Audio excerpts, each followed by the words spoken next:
લક્ષ્ય ન્યૂઝ, એક નજર, એક લક્ષ્ય. અમદાવાદના ઔડા વિસ્તારના ગંદા ગટરના પાણી સનાથલ ગામમાં છોડાયા. ઔડા તંત્ર દ્વારા ઘોર બેદરકારી આવી સામે ઔડાએ અમદાવાદ શહેરમાં આવેલ બોપલ, સિલજ, સરખેજ, એપલડ જેવા વિસ્તારમાંથી ગટરના ગંદા પાણી અમદાવાદ ગ્રામ્યમાં આવેલ સનાથલ ગામમાં છોડી મૂક્યા છે.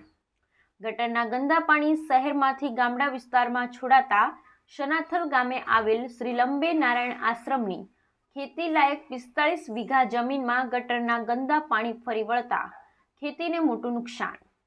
સનાથલ ગામમાં આવેલ પૌરાણિક તળાવમાં ગટરના ગંદા પાણી ફરી વળતા તળાવ ગટરના ગંદા પાણીથી ખદબદી ઉઠ્યું છે. તળાવ જો ઓવરફ્લો થશે તો ઘરોમાં પણ પાણી ઘૂસવાની સમસ્યા રહેશે અને રોગચાળો ફાટી નીકળવાની ગામ લોકોમાં દહેશત ફેલાવાની છે. શ્રી લંબે નારાયણ આશ્રમના મહામંડલેશ્વર અને સનાથલ ગામના સરપંચ સહિત મોટી સંખ્યામાં આગેવાનોએ સાણંદ પ્રાંત કચેરીએ પ્રાંત ઓફિસે જઈને આવેદનપત્ર આપ્યું છે. ગટરના ગંદા પાણી તાત્કાલિક શહેરમાંથી ગામડામાં આવતા અટકાવવામાં આવે અને જે ગંદા પાણી આવ્યા છે તેનો તાત્કાલિક નિકાલ કરવામાં આવે તેવી પણ રજૂઆત કરવામાં આવી છે. સનાથલમાં ઔડા દ્વારા ગંદુ પાણી છોડાતા ગામમાં રોગચાળાનો ભય સતાવી રહ્યો છે. રોગચાળો ફેલાશે તો તેનો જવાબદાર કોણ? બ્યુરો રિપોર્ટ ગુલાબ બૌદ્ધ, સાણંદ. આવ્યા છીએ કે અમારા ગામમાં જે ગંદકીનું પાણી જે ઓડા દ્વારા છોડવામાં આવ્યું છે એનો નિકાલ કરવા અમે આવ્યા છીએ, જે કે તાત્કાલિક બંધ કરે. આ અમે 3 વર્ષથી રજૂઆત કરવા છતાંય હજુ પાણીનો નિકાલ થતો નહીં. આ પાણી જો ગામમાં આવશે તો રોગચાળો ફેલાવાની પૂરી શક્યતા છે ગામમાં.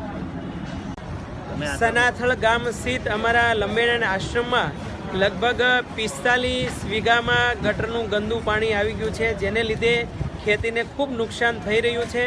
3 વર્ષ સુધી સનાથલ ગ્રામ પંચાયત અને સાથે લંબેનારાયણ આશ્રમની રજૂઆત કરવા છતાં પણ હજુ કોઈ સોલ્યુશન નથી આવ્યું. એટલા માટે આ અધિકારીઓ, હું તો એમ કહું છું, આગ લાગે ત્યારે કૂવો ખોદવા બેસે છે. જ્યારે સમય મળ્યો ત્યારે આ કામ નથી કર્યું. એટલા માટે આ ગટરના ગંદા પાણીનો જલ્દી નિકાલ થાય, જેથી કરીને રોગચાળો ન ફેરાય અને પશુ પ્રાણીઓને પણ નુકસાન ન થાય. અને છે આ સિરિયસલી મેટર, એટલે ઓડા સહિત જે અધિકારીઓ છે આ જલ્દી નિકાલ લાવે. માનનીય ગૃહમંત્રી અમિતભાઈ શાહે પણ આને 2 વર્ષ પહેલાં આ ગંદા પાણીના નિકાલ માટે વિનંતી કરેલી, છતાં પણ આ અધિકારીઓ જાડી બુદ્ધિના થયા છે.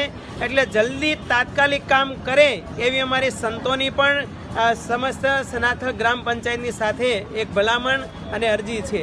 જી.